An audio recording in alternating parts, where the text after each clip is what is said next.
अगले दिन सुबह से ही मोहन के घर में हलचल शुरू हो गई थी। सरला घर को साफ सुथरा कर रही थी और गीता को सादगी से तैयार कर रही थी। घर छोटा था लेकिन साफ सफाई और अपनापन साफ झलक रहा था। थोड़ी देर बाद बाहर से बैलगाड़ी रुकने की आवाज आई। लगता है जमींदार जी आ गए। मोहन जल्दी से बाहर जाता है। सामने जमींदार बहादुर सिंह और उनका बेटा रमेश खड़े होते हैं। नमस्ते जमींदार साहब, हमारे छोटे से घर में आपका स्वागत है। नमस्ते मोहन, घर छोटा हो या बड़ा, दिल बड़ा होना चाहिए। हमें तो तुम्हारा अपनापन दिख रहा है। सब अंदर बैठते हैं। सरला पानी लेकर आती है। नमस्ते जी, आप लोग कुछ लीजिए। नमस्ते बहू, आप लोगों ने बहुत सम्मान दिया। थोड़ी औपचारिक बातें होती हैं। मोहन, हमने तुम्हारी बेटी के बारे में बहुत अच्छा सुना है। संस्कार सबसे बड़ी चीज होती है। जी साहब, हम तो बस बच्चों को अच्छे संस्कार देने की कोशिश करते हैं, बाकी सब भगवान की मर्जी है। यही सबसे बड़ी दौलत है। कुछ पल बाद बहादुर सिंह मुस्कुराकर कहते हैं, अगर ठीक लगे तो लड़की को बुला लीजिए। जी अभी बुलाती हूँ। सरला अंदर जाती है और गीता को लेकर आती है। गीता सिर झुकाकर सादगी से चलती हुई सबके सामने आकर खड़ी हो जाती है। रमेश पहली नजर में ही गीता को देखता है। उसकी सादगी, शांति और विनम्रता उसे तुरंत पसंद आ जाती है। बेटी, तुम्हारा नाम क्या है? जी गीता। बहुत अच्छा नाम है। तुम घर के कामकाज संभाल लेती हो? जी, जितना हो सके मैं माँ का हाथ बटा देती हूँ। रमेश गीता को ध्यान से देखता है, फिर धीरे से बोलता है, पिताजी, मुझे गीता पसंद है।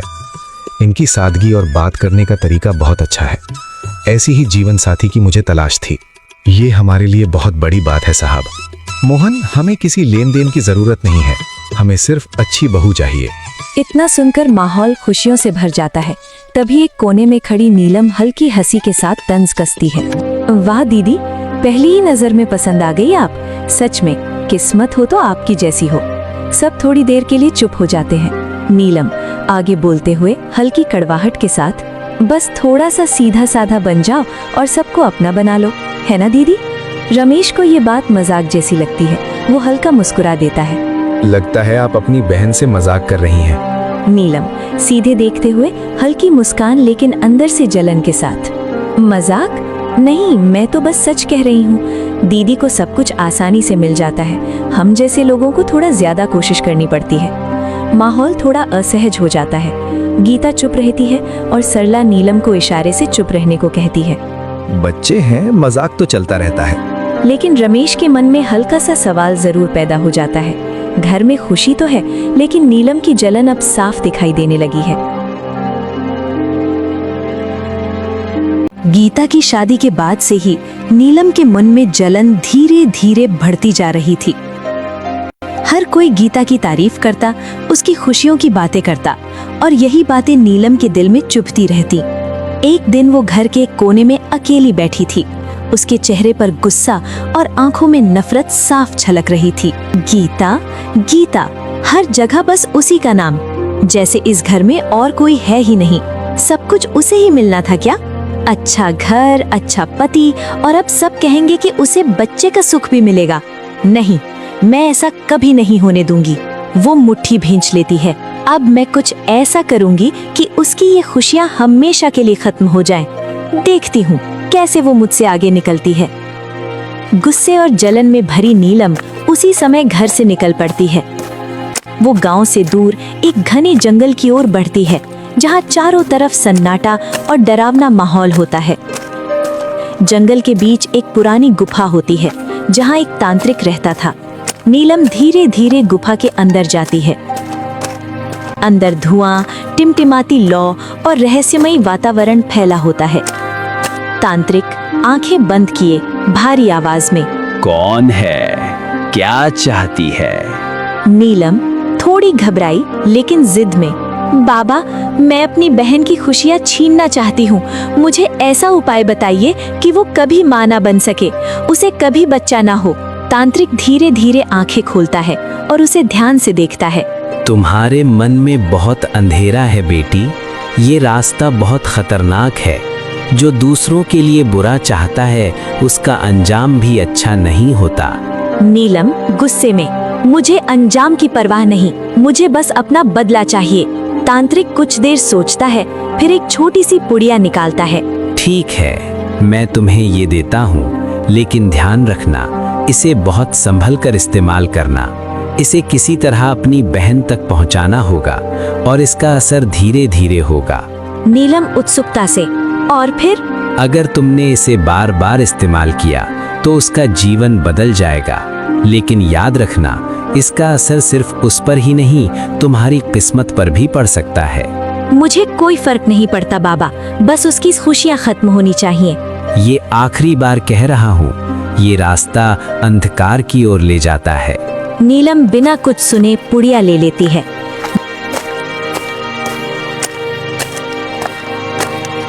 गुफा से बाहर निकलते ही उसके चेहरे पर एक खतरनाक संतोष दिखाई देता है।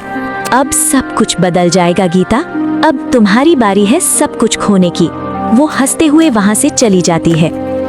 घर में बैठी नीलम अब हर दिन एक ही बात सोचती रहती थी कि गीता की खुशियां कैसे छीननी है। एक दिन वो अचानक अपनी माँ पिता के पास आती है। माँ, मुझे दीदी की बहुत याद आ रही है। शादी के बाद से ठीक से मिली भी नहीं, मैं उनसे मिलने जाना चाहती हूँ। अरे बेटा, ये तो बहुत अच्छी बात है, बहन से मिलने में कैसा सोचना। हाँ, जाओ बेटा, बहन का घर ही तो है, वहाँ तुम्हारा भी उतना ही हक है। नीलम अंदर ही अंदर मुस्कुरा देती है। जी पिताजी, मैं जल्दी ही लौट आऊंगी। कुछ समय बाद नीलम गीता के ससुराल पहुंचती है।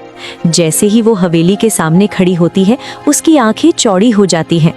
इतनी बड़ी हवेली, इतना पैसा, और ये सब गीता का है? नहीं, अब सिर्फ गीता का नहीं रहेगा, मैं उससे सब कुछ छीन लूंगी, उसका सुख, उसका घर, यहाँ तक कि उसका पति भी। दिन बीतने लगते हैं। नीलम मीठे स्वभाव का दिखावा करती है, लेकिन अंदर ही अंदर अपनी चाल चलती रहती है। एक दिन वो रमेश के पास बैठती है। जीजा जी, एक बात पूछूं, बुरा तो नहीं मानेंगे? नहीं, कहो नीलम। आपकी शादी को काफी समय हो गया, लेकिन अभी तक, मतलब आपको बच्चे का सुख नहीं मिला। रमेश थोड़ा असहज हो जाता है। कभी आपने सोचा कहीं कोई कमी? रमेश चुप होकर, नीलम, ऐसी बातें? मैं तो बस आपकी भलाई के लिए कह रही हूँ। इतने बड़े घर का वारिस, और अगर... रमेश अब सोच में पड़ जाता है। धीरे धीरे नीलम की बातें रमेश के मन में जगह बना लेती हैं। समय बीतता है और एक दिन ऐसा आता है जब रमेश नीलम की बातों में आकर उससे शादी कर लेता है। जब नीलम दुल्हन बनकर उसी घर में आती है, गीता चुपचाप खड़ी रहती है। उसकी आंखों में दर्द साफ दिखता है, लेकिन वो कुछ नहीं कहती। शायद यही मेरी किस्मत है। वो फिर से अपने कामों में लग जाती है, जैसे कुछ हुआ ही ना हो। अब नीलम घर में और ताकतवर हो जाती है। वो धीरे धीरे गीता के साथ बुरा व्यवहार करने लगती है और छुपकर उसकी सेहत को भी बिगाड़ने की कोशिश करती रहती है। एक दिन रसोई में गीता के लिए खाना बन रहा होता है। नीलम चुपके से कुछ कर रही होती है। तभी दरवाजे पर खड़ा भोला सब देख लेता है। ये छोटी बहू क्या कर रही थी? कुछ तो गड़बड़ है। वो चुपचाप वहां से हट जाता है, लेकिन उसकी नजर अब नीलम पर रहने लगती है। अब मुझे ध्यान रखना होगा, बड़ी बहू के साथ कुछ गलत हो रहा है। शाम का समय था। हवेली के पीछे वाले आंगन में भोला अकेला खड़ा कुछ सोच रहा था। उसके चेहरे पर चिंता साफ दिखाई दे रही थी। तभी मीना वहां आती है। क्या हुआ भोला भैया, इतने परेशान क्यों लग रहे हो? मीना, तुम्हें कुछ अजीब नहीं लगा आज? मैंने छोटी बहू नीलम को रसोई में कुछ करते हुए देखा। कुछ ठीक नहीं लग रहा था। तुमने भी देखा? मुझे लगा मैं ही बेवजह सोच रही हूँ। मतलब तुमने भी कुछ देखा है? हाँ, पिछले कुछ दिनों से मैं देख रही हूँ कि छोटी बहू बड़ी बहू के खाने के पास बार बार जाती है और ऐसे बर्ताव करती है जैसे कुछ छुपा रही हो। मुझे भी यही लगा, और आज तो मैंने साफ देखा कि वो कुछ गड़बड़ कर रही थी। लेकिन हम बिना सबूत के कुछ कह भी तो नहीं सकते। अगर हमने गलत बोल दिया तो मुसीबत हो जाएगी।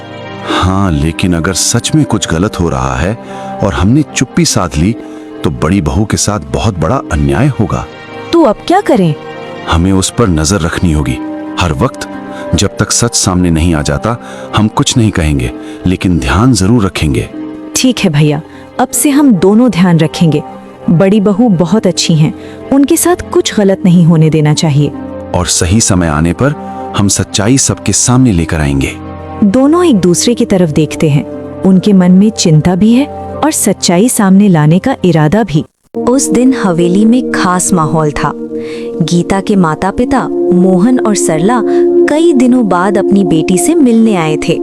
आज सब लोग एक साथ बैठकर रात का खाना खाने वाले थे।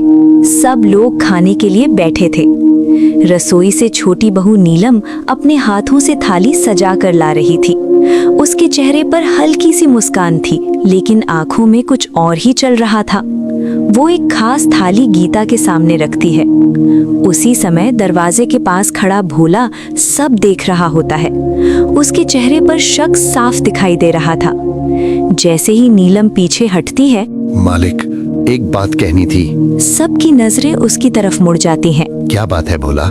मालिक, ये जो छोटी बहू ने बड़ी बहू के सामने थाली रखी है, इसमें मुझे कुछ गड़बड़ लग रही है।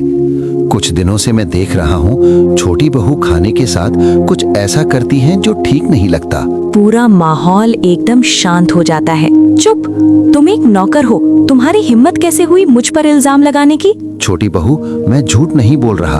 अगर मैं गलत हूँ तो आप ही ये खाना खा लीजिए। मैं बड़ी बहू के लिए दूसरी थाली ले आता हूँ। नीलम एक पल के लिए घबरा जाती है। हाँ नीलम, अगर कुछ गलत नहीं है तो तुम खा लो। कम से कम सबको तसल्ली हो जाएगी। नहीं, वो मैं अभी भूखी नहीं हूँ। कोई बात नहीं छोटी बहू, थोड़ा सा ही खा लीजिए। मैंने कहा ना, मुझे भूख नहीं है। नीलम, बात घुमाओ मत, सीधा सीधा खा लो। नीलम पसीना पसीना होने लगती है। अगर कुछ नहीं है तो डर कैसा? छोटी बहू, खा लीजिए। नीलम, ये आखिरी बार कह रहा हूँ, खाओ इसे। नीलम के हाथ कांपने लगते हैं। वो पीछे हटती है। नहीं, मैं ये नहीं खा सकती। क्यों? क्या दिक्कत है? कुछ पल का सन्नाटा, फिर अचानक नीलम के मुंह से निकल जाता है, क्योंकि इसमें जहर है। जैसे ही ये शब्द निकलते हैं, पूरा घर सन रह जाता है। सरला हैरानी और दर्द में, नीलम, ये क्या कह रही है तू? मोहन टूटे हुए स्वर में, तू इतनी गिर सकती है अपनी ही बहन के साथ? रमेश गुस्से और सदमे में, नीलम, तुमने ये क्या किया? गीता के साथ ऐसा क्यों? गीता चुपचाप खड़ी रहती है। उसकी आंखों में आंसू होते हैं, लेकिन वो कुछ नहीं कहती। नीलम रोते हुए, लेकिन सच्चाई सामने आ चुकी होती है। मैं बस उसकी खुशियां बर्दाश्त नहीं कर पा रही थी। सब कुछ उसी को क्यों मिलता था? मैं हार गई थी, इसलिए। बस बहुत हो गया। जिस घर में बहू बनकर आई, उसी घर को बर्बाद करने चली थी तू। नीलम रोती हुई वहीं बैठ जाती है। उसकी सारी चालें अब उसी पर भारी पड़ चुकी थीं। रमेश धीरे धीरे गीता के पास आता है। गीता, मैंने तुम्हें समझा ही नहीं। मैंने तुम्हारे साथ बहुत गलत किया। गीता आंसू पोंछते हुए धीरे से कहती है, गलती हर किसी से होती है, लेकिन उसे मान लेना ही सबसे बड़ी बात होती है। भोला और मीना एक तरफ खड़े होते हैं। उनके चेहरे पर संतोष होता है कि उन्होंने सही समय पर सच सामने ला दिया। सच चाहे जितना भी छुपाओ, एक दिन सामने आ ही जाता है। उस दिन के बाद हवेली में सब कुछ बदल गया। नीलम की जलन और बुराई का अंत हो गया और गीता की सच्चाई और अच्छाई की जीत हुई। समय के साथ घर में फिर से खुशियां लौट आईं और सबको ये समझ आ गया कि दूसरों के लिए बुरा सोचने वाला अंत में खुद ही हार जाता है।